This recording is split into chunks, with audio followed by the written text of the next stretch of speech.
కాసేపట్లో AP cabinet sub committee భేటీ కానుంది. ప్రధాని మోదీ ఏపీకి రానున్న నేపథ్యంలో ఏర్పాట్లపై మంత్రివర్గ ఉపసంఘం సమావేశం చర్చించనుంది.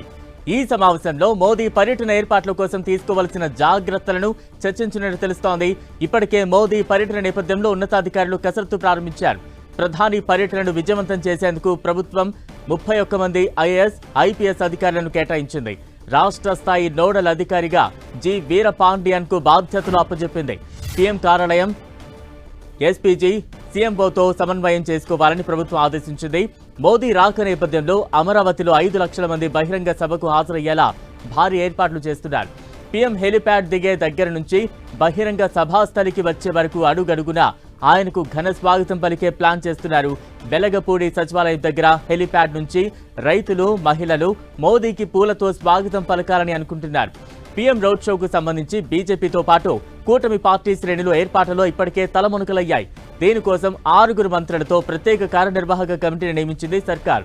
మంత్రులు నారా లోకేష్, పి నారాయణ, పయ్యావుల కేశవ్, సత్యకుమార్ యాదవ్, నాదెండ్ల మనోహర్, కొల్లు రవీంద్రలను ఈ కమిటీలో సభ్యులుగా ఉన్నారు.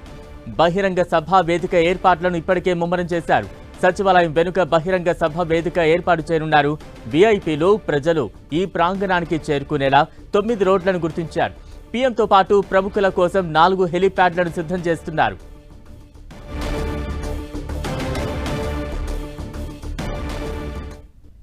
ఇక ఏపీ కేబినెట్ సబ్ కమిటీ భేటీకి సంబంధించి మరింత అప్డేట్స్ అందించేందుకు మా ప్రతినిధి రవిచంద్ సిద్ధంగా ఉన్నారు. రవిచంద్,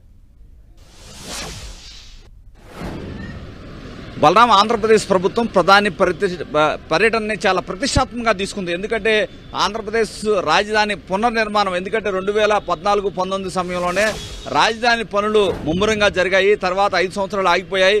మరలా పునర్నిర్మాణం మొత్తం కూడా ఏదైతే అప్పుడు ఆగిపోయిన పనులన్నీ కూడా ప్రారంభించడానికి కూటమి ప్రభుత్వం కంకణం కట్టుకుంది. ఈ నేపథ్యంలో కేంద్ర ప్రభుత్వ సహకారంతో అన్ని టెండర్స్ కూడా పూర్తయ్యాయి.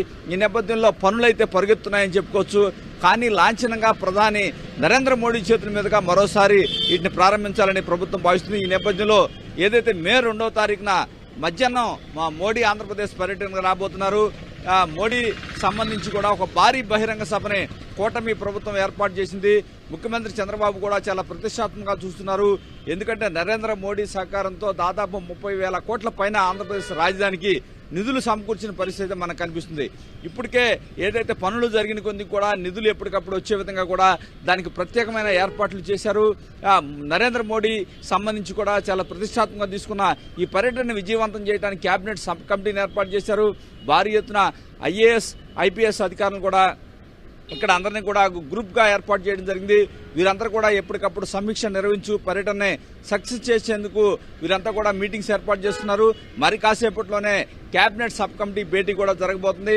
ఐఏఎస్, ఐపీఎస్ అధికారులు కూడా ఇప్పటికే ఎక్కడ బహిరంగ సభకి ప్రజానీకం రావడానికి ఎటువంటి ఆటంకాలు లేకుండా కూడా పలు రోడ్లను గుర్తించారు. బహిరంగ సభ ప్రదేశాన్ని కూడా మొత్తం కూడా అక్కడ చూడటం జరిగింది. ప్రస్తుత సచివాలయం బ్యాక్ సైడ్న బహిరంగ సభ వేదికను ఏర్పాటు చేస్తున్నారు. మొత్తం కూడా రాజధాని ప్రాంత ప్రజానీకమే కాకుండా రాష్ట్ర వ్యాప్తంగా పలు ప్రాంతాల నుంచి కూడా ప్రజానీకం వచ్చేందుకు ఏర్పాట్లు అయితే చేస్తున్నారు. ఎవరికి ఎటువంటి అసౌకర్యం కలగకుండా ఇక్కడ మొత్తం కూడా ఏర్పాట్లు అయితే చేస్తున్నారు. మోడీ ఒక రకంగా లక్షలాది మంది ప్రజలను ఉద్దేశించి ఆంధ్రప్రదేశ్ కి పలు తాయిలాలు అయితే ప్రకటించే అవకాశం ఉంది. ఇప్పటికే రాజధానికి పూర్తిగా సహకరిస్తున్నారు. అదేవిధంగా రాజధాని ఆంధ్రప్రదేశ్ భవిష్యత్తు కూడా మరిన్ని ఏదైతే కేంద్ర ప్రభుత్వ సహకారాన్ని అయితే అందించబోతుంది.